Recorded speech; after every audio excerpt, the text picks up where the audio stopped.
hace muy sencillo es no protocolizar el acta. Recordemos que las facultades de las que hablamos se instancian en el acta de asamblea, pero también es un instrumento público. Entonces, todos los instrumentos públicos deben ser inscritos en el registro público de la propiedad. El no protocolizar un acta de asamblea y el no inscribirlo en el registro público, pues obviamente no puede tener la validez oficial para llevar a cabo los actos de administración legales que ese poder faculta. Entonces, en muchas ocasiones, pues obviamente se trata de omitir ese gasto, se trata de omitir esa parte, pero recordemos que es elemental. Todas las actas de asamblea tienen que ser inscritas en el registro público de la propiedad. Y en caso de que no, pues obviamente estratégicamente hay condominios muy pequeños que obviamente no tienen sus presupuestos, pero también tener esa parte estratégica de, bueno, un acta bien convocada, bien hecha, donde se faculte, pues obviamente tenerla como base y esa sí protocolizar. Sucesivamente, algunas, cuando se repite el comité, se repite la administración, se vuelve a regir, pues obviamente se puede manejar, pero esencialmente todas las actas tienen que estar inscritas en el registro público de la propiedad y protocolizadas. Es una parte esencial, porque incluso parte del acta de asamblea se elige un delegado para protocolizar, alguien que es el encargado del notario público para llevar a cabo este acto de protocolo. Entonces es muy importante el protocolizar las actas, porque esto le da el fundamento legal, la fortaleza, porque si no, no tiene sustento legal para ser utilizado como instrumento legal para los procedimientos que se requieren en la administración. Hola, soy Wendy Chávez, administradora profesional de condominios certificada por la PROSOC. Hoy les voy a platicar por qué es importante participar en las asambleas de condominios y que su administrador sepa cómo organizarlas correctamente. La asamblea es la máxima autoridad del condominio. De acuerdo a la ley, es el órgano supremo para tomar decisiones. No es la administración, ni el comité de vigilancia, ni el grupo de condominios en WhatsApp. Es la asamblea. Eso sí, siempre que esté debidamente constituida. Todos pueden asistir a las asambleas, sean propietarios o renten. En el caso de los dueños o condóminos, pueden participar con voz y voto, siempre que no sean morosos, porque ellos recuerden que no pueden votar.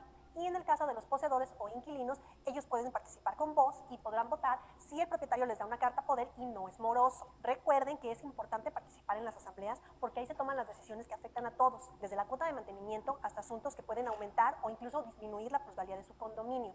Una vez que se toman los acuerdos en asamblea, aplican para ausentes y disidentes.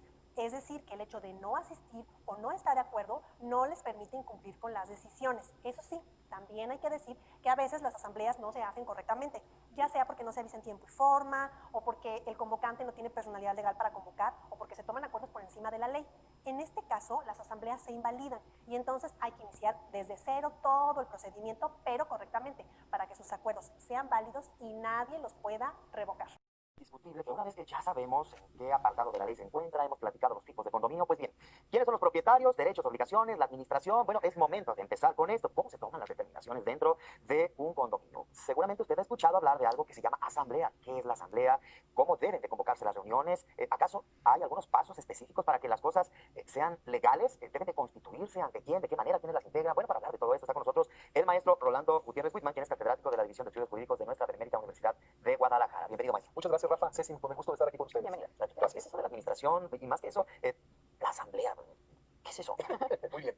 Dentro de un régimen de propiedad de condominio, obviamente que existe un órgano que va a establecer el gobierno de ese propio condominio. Fundamentalmente existen dos tipos de asamblea, la asamblea ordinaria y la asamblea extraordinaria. La ordinaria es la que se tiene que celebrar por lo menos una vez al año, que es la que va a establecer precisamente ese órgano de gobierno, esa consolidación de un presidente, un secretario, un tesorero y dos vocales en la figura más simple y más elemental. 5 participantes que no hacen nones, que hacen nones para que no haya una cuestión de voto mayoritario y que tiende a gobernar y a llevar la administración del propio condominio. También se designa, si es el caso, a un administrador que puede ser interno o externo. Esa asamblea es la básica fundamental en donde todos los condóminos propietarios que se encuentren al corriente en el pago de sus cuotas de mantenimiento ejercen el derecho de voto para elegir a esos funcionarios que de forma honorífica, no cobran, salvo el administrador, van a ejercer el gobierno interior del condominio.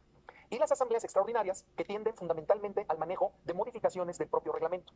En la primera, que es la ordinaria, pues es la consolidación del gobierno, presidente, secretario, tesorero, lo que le llamamos comité de vigilancia o consejo de administración.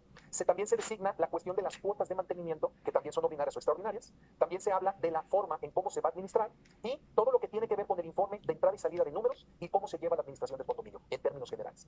Pero la convocatoria es algo que por misma ley, como bien lo decía la licenciada Marta en los bloques anteriores, está regido en el Código Civil del Estado de Jalisco. Y la convocatoria es un acto muy formal. ¿Por qué? Porque yo no puedo dejar a dudas de que efectivamente convoqué conforme a derecho a todos los condóminos que viven dentro de ese régimen de propiedad. Por lo tanto, la convocatoria debe de reunir requisitos muy específicos que la ley marca para que esa convocatoria tenga validez jurídica. Ejemplo, hay que mencionar quién convoca. La persona que convoca regularmente es el administrador o en su caso el presidente del Consejo de Administración. Y hay que acreditar que esa calidad se tiene establecida a través de una asamblea previa que fue debidamente protocolizada y notariada, a la vez registrada ante el registro público de la propiedad.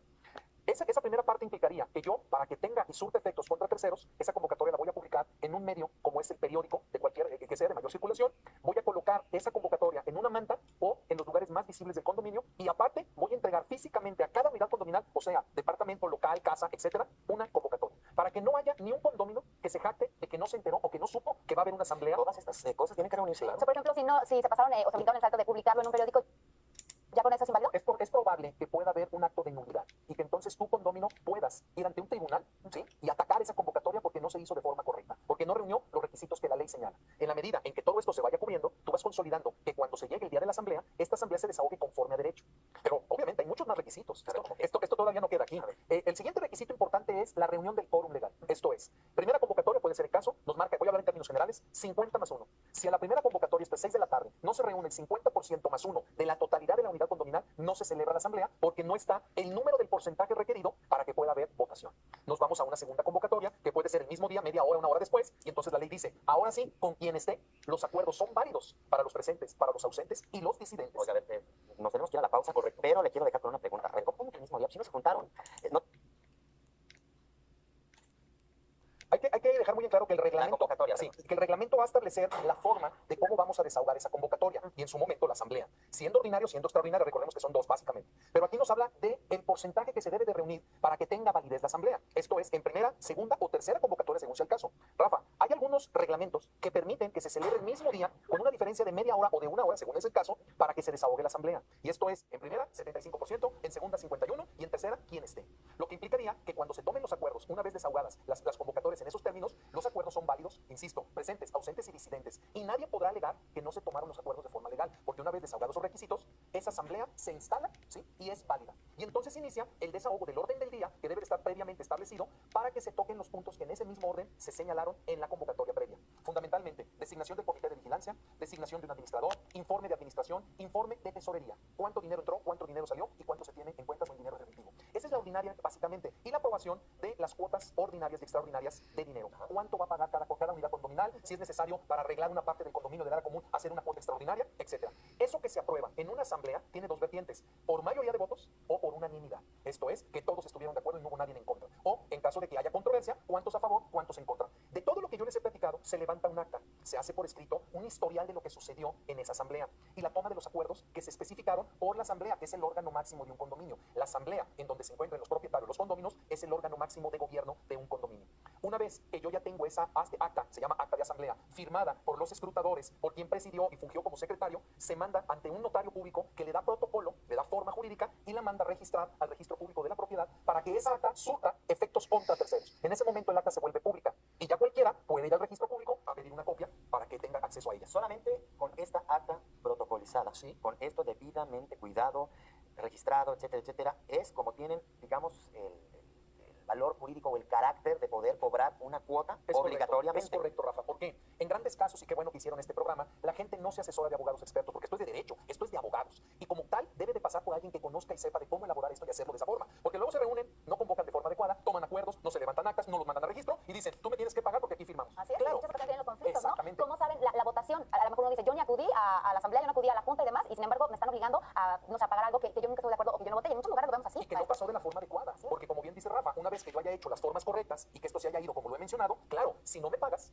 si tu condominio me debes cuota de mantenimiento o cualquier otro rubro que haya sido aprobado en la asamblea, no me pagas, yo condominio puedo demandar ante un juez de primera instancia y obtener una orden de embargo inmediata sobre los bienes de la propia unidad condominal. O sea, me pagas porque pagas. Porque si no, entonces esa es la gran diferencia de vivir en un coto con respecto al poder y la coercibilidad que existe para ejecutar una orden. Oiga, y luego resulta que hay sitios en donde no hacen esa reunión anual y vemos que el presidente, el secretario, el tesorero, pasan 2 o 3 años y creen que es como se le da continuidad, así es como a perpetuidad, así por los siglos de los siglos. Sí, definitivamente no puede haber ese término tan lejano de la administración. Insisto, cada reglamento establece el periodo. Regularmente, y como lo señala el Código Civil, es una vez al año. Hay condominios que me ha tocado ver donde hay administraciones cada 3 años. Esto es variable según el reglamento, según el espíritu de quien construyó el condominio para la vida interna del mismo. ¿Este reglamento en dónde lo pueden ver los vecinos de los condominios? El acta constitutiva del condominio. Ahí está. Y la puedes pedir públicamente en el registro público de la propiedad. Cualquier persona puede ir y te dan copias, ya sea certificadas o simples, y ahí viene donde se constituye el condominio, viene inserto por ley el reglamento. ¿Qué pasa si las personas que conforman esta asamblea no hacen su trabajo? Usted está diciendo que nada más el tesorero recibe un salario, pero ¿qué pasa No, con el el administrador? Perdón, recibe un salario. Presidente, secretario y tesorero son honoríficos, regularmente deben de ser condóminos propietarios que se encuentren al corriente del pago de sus cuotas condominales y es un cargo meramente honorífico. El administrador sí recibe un sueldo y eso lo establece la asamblea, la cantidad de dinero que va a recibir para efecto de su administración y responde obviamente por sus derechos y sus obligaciones y sus actos. Ahora, esa actitud de que tú me comentas, como es honorífico, yo puedo renunciar en cualquier momento. Maestro, nos tenemos que ir a una pausa, pero regresamos.